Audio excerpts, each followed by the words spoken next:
এবছরের 5ই আগস্ট একটি কাঙ্ক্ষিত পরিবর্তন উপহার পেয়েছি। আমি আমার বক্তব্যের সূচনায় আরেকবার এই পরিবর্তনের মূল কারিগর নায়ক, দেশে বিদেশে অংশগ্রহণকারী এই পরিবর্তনের সহযোদ্ধা, বিশেষভাবে যারা তাদের মূল্যবান জীবন জাতিকে এমন একটি কাঙ্ক্ষিত পরিবর্তন এনে দেওয়ার জন্যে উৎসর্গ করেছেন, আমি তাদের প্রতি গভীর শ্রদ্ধা জ্ঞাপন করছি। মহান রবের দরবারে দোয়া করছি, আল্লাহ তাদেরকে শহীদ হিসাবে কবুল করুন। অসংখ্য সহকর্মী ভাই বোন, দেশের নাগরিক, বিশেষ করে যুব সমাজের সদস্যবৃন্দা, তারা গুরুতর আঘাতপ্রাপ্ত হয়ে অনেকে পঙ্গু হয়ে পড়েছেন, অনেকে মেরুদণ্ড আঘাত পেয়ে হাসপাতালের বেডে এবং কষ্ট নিয়ে যারা বেঁচে আছেন তাদের প্রতি শ্রদ্ধা নিবেদন করার পাশাপাশি মহান রবের দরবারে দোয়া করি আল্লাহ তাদেরকে সুস্থতার নিয়ামত। শহীদ পরিবারের সম্মানিত, গর্বিত, মর্যাদাবান সদস্যদের প্রতি আমরা গভীর সহানুভূতি এবং শ্রদ্ধা জ্ঞাপন করছি। দেশের ভিতরে আমাদের আন্দোলনকামী জনগণের পাশাপাশি বিদেশের মাটিতে আন্দোলন করতে গিয়ে অনেকে জেল জুলুম হয়রানির শিকার হয়েছেন এবং এখনও কোনো দেশের কারাগারে আমাদের নাগরিকেরা বন্দী হয়ে আছেন। আমরা সরকারকে অনুরোধ করব, দ্রুততম সময়ের ভিতরে আমাদের মিশনগুলোকে কার্যকর করে এবং সরাসরি ঢাকা থেকে সংশ্লিষ্ট দেশের সরকারের সাথে যোগাযোগ করে তাদের মুক্তির ব্যবস্থা করা, তাদেরকে তাদের কাজে পুনর্বাসন করা এবং দেশে ফিরিয়ে আনতে হলে সম্মানের সাথে ফিরিয়ে আনার দায়িত্ব যেন সরকার পালন করেন। আমরা গভীর বেদনার সাথে লক্ষ্য করেছি, গত 15.5 বৎসর টানা এ জাতির এক এক করে সব অধিকার হরণ করা হয়েছিল। বাঁচার অধিকার, ন্যায় বিচার পাওয়ার অধিকার, মত প্রকাশের অধিকার, কথা বলার অধিকার, সর্বোপরি তার নিজের মূল্যবান ভোটটি পছন্দের দল এবং প্রার্থীকে দেওয়ার অধিকার, সবগুলোই কেড়ে নেওয়া হয়েছিল। অনেক প্রতিভাবান মানুষকে রাষ্ট্রের বিভিন্ন গুরুত্বপূর্ণ দায়িত্ব থেকে জোর করে অবসরে পাঠানো হয়েছে, কাউকে কাউকে ওএসডি করে রাখা হয়েছে। এই সংখ্যা 100 নয়, হাজারের মিছিল ছিল। আবার আন্দোলনের পক্ষে থাকার কারণে বিরোধী দলের অসংখ্য নেতাকর্মীকে ঠান্ডা মাথায় খুন করা হয়েছে। 2006 সালের 28 অক্টোবর লগিবইটার তাণ্ডব দিয়ে সেই হত্যাকাণ্ড শুরু হয়েছিল, আর 2024 সালের 5 আগস্ট পর্যন্ত সেই হত্যা এবং ধ্বংসলীলা বাংলাদেশের জনগণ এবং বিশ্ববাসী প্রত্যক্ষ করেছে। এই সরকারের কাছে জনগণের জান, মাল, ইজ্জত, আবরুর কোনো ধরনের কোনো মর্যাদা ছিল না, কোনো নিরাপত্তা ছিল না। এই সকল নিরাপত্তাই কেড়ে নেওয়া হয়েছে।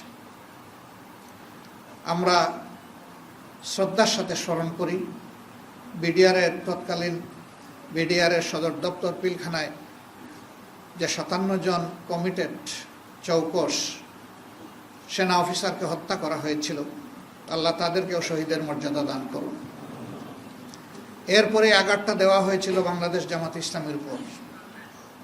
আমাদের 2 জন সাবেক আমিরে জামাত, জনাব অধ্যাপক গোলাম আজম রাহিমাহুল্লাহ, শহীদ মৌলানা মতিউর রহমান নিজামী সহ তাদের 11 জন সহকর্মীকে নির্মমভাবে বিচারের নামে প্রহসন করে হত্যা করা হয়েছে। আমরা এর প্রতিবাদ তখনও করেছি, এখনও প্রতিবাদ জানাই এবং আমরা আল্লাহ তাআলার দরবারে দোয়া করি আল্লাহ তাদেরকে মর্যাদাবান শহীদ হিসাবে কবুল করুন। পাশাপাশি আমরা 1 জুলাই এবছরের আগেই 500-র অধিক আমাদের সহকর্মীকে সারা দেশে হারিয়েছি। তাদের মধ্যে নারীরা আছেন, পুরুষরা আছেন, শিশু, আবাল, বৃদ্ধ, বনিতা আছেন এবং বয়স্ক মানুষদেরকেও তারা ছাড় দেয়নি। মহান রবের দরবারে দোয়া করি আল্লাহ তাদেরকেও শহীদ হিসাবে কবুল করুন। এর পাশাপাশি বিরোধী দলের অন্যান্য যাদেরকে হত্যা করা হয়েছে একই অবস্থা তাদের ক্ষেত্রে ছিল, যদিও নেতৃত্বের ক্ষতিটা সবচেয়ে বেশি হয়েছে বাংলাদেশ জামাত ইসলামের। এই ক্ষতিটা অন্য কোনো দলের হয়নি। আমরা এরকম নির্যাতনের শিকার হয়ে স্বৈর শাসকের হাতে দুনিয়া থেকে যারা বিদায় নিয়েছেন তাদের আত্মার মাগফিরাত কামনা করছি এবং আল্লাহ তাআলার দরবারে তাদেরও শাহাদাত কামনা করছি। আমাদের দলের বাইরেও যারা পঙ্গু হয়েছেন, আহত হয়েছেন, ক্ষতবিক্ষত হয়েছেন, বিভিন্নভাবে ক্ষতিগ্রস্ত হয়েছেন, তাদের জন্য মহান দরবারে কল্যাণের দোয়া করছি। অসংখ্য আলিম ওলামা যাদের উপরে আঘাত দেওয়া হয়েছিল মূলত 13 সালে 5ই মে শাপলা চত্বরকে কেন্দ্র করে একটা শান্তিপূর্ণ সমাবেশে রাতের অন্ধকারে কিভাবে ঝাঁপিয়ে পড়া হয়েছিল তার সাক্ষী এদেশের জনমানুষ এবং বিশ্ববাসী। কতজন মানুষকে সেদিন খুন করা হয়েছিল তার হদিস আজও পাওয়া যায়। কোথায় তাদেরকে নিয়ে গায়েব করা হয়েছে লাশগুলো, তাদের পরিবার তা জানতে পারেন। এরপরে আবার 21 সালে একই তাণ্ডব অসংখ্য আলিম উলামা হেফাজতের নেতৃবৃন্দের উপরে চালানো হয়েছিল। হাজার হাজার মামলা দিয়ে লক্ষ লক্ষ মানুষকে জেলে নেওয়া হয়েছে। কার্যত আমাদের বাড়িঘর জেলেই পরিণত হয়েছিল। জেলের ভিতরেও জেল, বাইরেও জেল, গোটা দেশটাই একটা কারাগারে পরিণত হয়েছিল। অনেক বিবেকবান নিরীহ মানুষ এই তাণ্ডবের কারণে তখন দেশ ছেড়ে ভিন্ন দেশে তারা ঠিকানা খুঁজতে বাধ্য হয়েছিলেন। অনেক প্রতিভাবান সাংবাদিক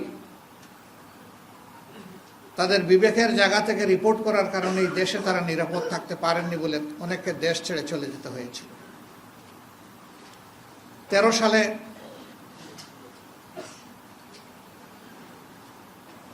আমরা লক্ষ্য করেছি শাহবাগের কেন্দ্রস্থলে যে আসর বসানো হয়েছিল, দেশে চরম বিশৃঙ্খলা সৃষ্টি করা হয়েছিল। তখন 2টা সরকার প্যারালাল চলছিল। একটা সরকার ছিল সংসদ কেন্দ্রিক, আরেকটা ছিল শাহবাগ কেন্দ্রিক। শাহবাগের সরকারই সংসদীয় সরকারের চাইতে ক্ষমতাবান হয়ে উঠেছিল। তাদের কথায় বাংলাদেশের জাতীয় পতাকা উঠত এবং নামত।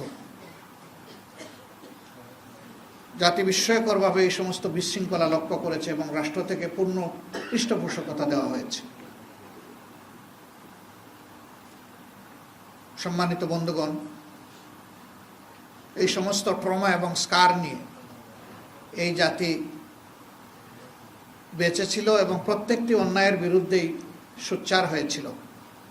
15.5 বৎসরের এই জগদ্দল পাথর আল্লাহ রাব্বুল আলামিন আমাদের সন্তানতুল্য ছাত্রছাত্রী যুব সমাজের মাধ্যমেই এই বৎসরের 5 আগস্ট সরিয়ে দিয়েছে। কিন্তু এই সরিয়ে দেওয়াটাও খুব সুখের ছিল না। কম বেশি 2000 আদম সন্তানকে এই দেশের নির্মমভাবে খুন করা হয়েছে। স্থল থেকে খুন করা হয়েছে, আকাশ থেকেও গুলি করে খুন করা হয়েছে। এই জন্য জাতির বিরুদ্ধে সরকারের যুদ্ধ ছিল। আমরাও তাদের সকলের প্রতি গভীর শ্রদ্ধা নিবেদন করছি আরেকবার। তাদের সীমাহীন ত্যাগের বিনিময়ে আজকের এই বাংলাদেশ, নূতন বাংলাদেশ। সুতরাং এই জাতিকে তাদের রক্তের প্রতি শ্রদ্ধাশীল থাকতে হবে এবং ঋণ পরিশোধে যত্নশীল হতে হবে। আমরা প্রতিশ্রুতিবদ্ধ। আমরা আমাদের সন্তানদের, নাগরিকদের এই রক্তেও এর মর্যাদা আমরা দিতে চাই। এর বিনিময়ে তারা যে স্লোগান দিয়েছিল, উই ওয়ান্ট জাস্টিস, আমরা ন্যায় বিচার সমৃদ্ধ একটি সমাজ চাই, বৈষম্যহীন একটা সমাজ চাই। সেই বৈষম্যহীন এবং ন্যায় বিচার সমৃদ্ধ সমাজ গড়তে হলে সুষ্ঠু নির্বাচনের মধ্য দিয়ে কাউকে না কাউকে এদেশের দায়িত্ব তুলে নিতে হবে হাতে। এই সুষ্ঠু নির্বাচনকে সামনে রেখে আমরা বর্তমান ইন্টারিম গভর্নমেন্টের কাছে দাবি জানিয়েছিলাম যে আপনারা কতিপয় গুরুত্বপূর্ণ বিষয়ে আপনাদেরকে সংস্কার সাধন করে সুষ্ঠু নির্বাচনের জন্য সমতল মাঠ তৈরি করতে হবে।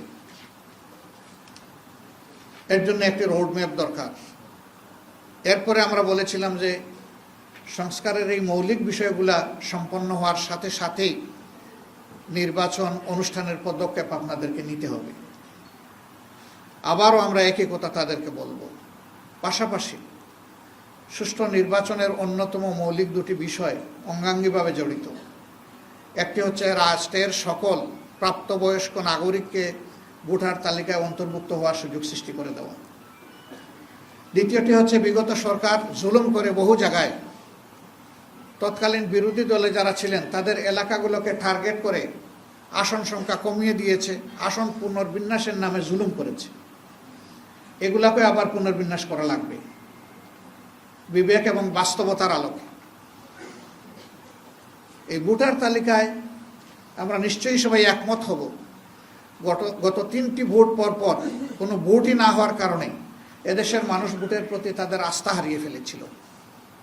অসংখ্য যুবক যুবতীর বয়স হয়েছে ভোট দেওয়ার, কিন্তু তারা ভোটার হওয়ার আগ্রহী তারা অন্তরে ধারণ করত না। যে যুব সমাজের মাধ্যমে এই পরিবর্তন এসেছে, অবশ্যই তাদের প্রতিটা ব্যক্তিকে এবার ভোটার তালিকায় অন্তর্ভুক্ত করতে হবে এবং তার জন্য প্রয়োজন হচ্ছে বাড়ি বাড়ি গিয়ে এই ভোটার তালিকা হালনাগাদ করা। এর জন্য যৌক্তিক যে সময় লাগবে সেটা অবশ্যই সরকারকে আমরা দেওয়ার পক্ষে। আমরা বিলম্বিত বা দীর্ঘায়িত সময় নয়, যৌক্তিক সময়টাই দিতে চাই। পাশাপাশি এবারকার এই যুদ্ধটা ফ্যাসিস্ট সরকারের বিরুদ্ধে শুধু দেশবাসী করে নাই, প্রবাসে আমাদের যে সমস্ত নাগরিকরা আছেন তারা সমান তালে আমাদের সাথে যুদ্ধ করেছেন। আমরা তাদের প্রতি শ্রদ্ধাশীল। তাদেরকেও ভোটার তালিকায় অন্তর্ভুক্ত করতে হবে। তাদেরকে ভোটার তালিকায় অন্তর্ভুক্ত করার উদ্যোগ সংশ্লিষ্ট দেশের এমবেসির মাধ্যমেই সরকারকে গ্রহণ করতে হবে। কেউ যদি দেশে এসে করতে চায়, শুধু ভোটার তালিকায় অন্তর্ভুক্ত হওয়ার জন্য একজন নাগরিকের দেশে আসার প্রয়োজন নেই। বর্তমান আধুনিক প্রযুক্তির যুগে ওখানে থেকেই এটা সম্ভব। আমরা এও দাবি জানাই তাদেরকে যেন ভোটার তালিকা অন্তর্ভুক্ত করেই আগামী নির্বাচন সম্পন্ন করা হয়। প্রিয় দেশবাসী, দেশ যখন এই পরিবর্তনের পরে একটা ইতিবাচক ধারায় আগাচ্ছে, তখন আমরা লক্ষ্য করছি যে এই দেশকে অশান্ত করার জন্যে পতিত স্বৈরাচার এবং তাদের দূষর দেশে বিদেশে তারা মাথা ছাড়া দিয়ে উঠেছে এবং তারা অনেকগুলা দুর্ঘটনা ঘটিয়ে এই সমাজকে অস্থির করতে চায়, অস্থিতিশীল করতে চায়। আলহামদুলিল্লাহ, বাংলাদেশের বিচক্ষণ দেশপ্রেমিক জনগণ ইতিমধ্যেই তাদের ফাঁদ বুঝতে পেরে তাদেরকে ব্যর্থ করে দিয়েছে। তাদের ষড়যন্ত্র আল্লাহ তাআলা ব্যর্থ করেছেন, এই জন্য আল্লাহর দরবারে শুকরিয়া দেয়। তাদের এই অপপ্রয়াস জাতিকে আরেকবার মজবুতভাবে ঐক্যবদ্ধ করে দিয়েছে। আমাদের প্রতিপক্ষ যদি এটা বুঝতে পারে যে এই দেশের মানুষ আর কারো কাছে অসহায়ভাবে আত্মসমর্পণ করবে না এবং কোনো চোখ রাঙ্গানিকে পরোয়া করবে না, তাহলে তাদের জন্য এবং আমাদের জন্য কল্যাণকর। আমরা একটা সুন্দর, শান্তিপূর্ণ, মানবিক দেশ চাই। আমরা একটা দুর্নীতিমুক্ত দেশ চাই। আমরা একটা জাস্ট সোসাইটি চাই, সুবিচারপূর্ণ একটা সোসাইটি চাই এবং আমরা আমাদের যুবকদেরকে এদেশের উন্নয়নের কারিগর হিসেবে আমরা প্রতিষ্ঠিত করতে চাই। সমাজ পরিচালনার দায়িত্ব আমরা ক্রমান্বয়ে তাদের হাতে তুলে দিতে চাই। সেই বাংলাদেশ গঠনে, এমন একটি নতুন বাংলাদেশ, মানবিক বাংলাদেশ গঠনে আমরা নারী পুরুষ নির্বিশেষে সকলের প্রতি সম্মান রেখে সকলকে মর্যাদার আসনে প্রতিষ্ঠিত করার লক্ষ্যে আমাদের যে প্রয়াস, সেই প্রয়াসে আমরা দেশবাসীর পরামর্শ চাই, দোয়া চাই, ভালোবাসা চাই, সমর্থন চাই, পাশে চাই, সাথে চাই। আমরা আশাবাদী প্রিয় দেশবাসীর সহযোগিতা পেলে ইনশাআল্লাহ একটা কাঙ্ক্ষিত বাংলাদেশ গঠন করা সম্ভব হবে। এই জন্যে আমরা দেশপ্রেমিক সকল শক্তির প্রতি উদাত্ত আহ্বান জানাব। জাতীয় স্বার্থের জায়গায় আমরা যেন কখনো বিভক্তিতে লিপ্ত না হই, বরঞ্চ আমরা যেন ঐক্যবদ্ধ থাকি। জাতি ঐক্যবদ্ধ থাকলে জাতির বিরুদ্ধে যারা ষড়যন্ত্র করবে তারা অবশ্যই ব্যর্থ হবে, আল্লাহ তাদেরকে ব্যর্থ করে দেবেন ইনশাআল্লাহ। তাই আরেকবার আমি জাতিকে জাতীয় স্বার্থে দল মত ধর্মের ঊর্ধ্বে উঠে ঐক্যবদ্ধ থাকার আহ্বান জানিয়ে আমার উদ্বোধনী কথা এখানেই শেষ করছি। আল্লাহ হাফেজ। বাংলাদেশ জিন্দাবাদ। বাংলাদেশ জামাত ইসলামী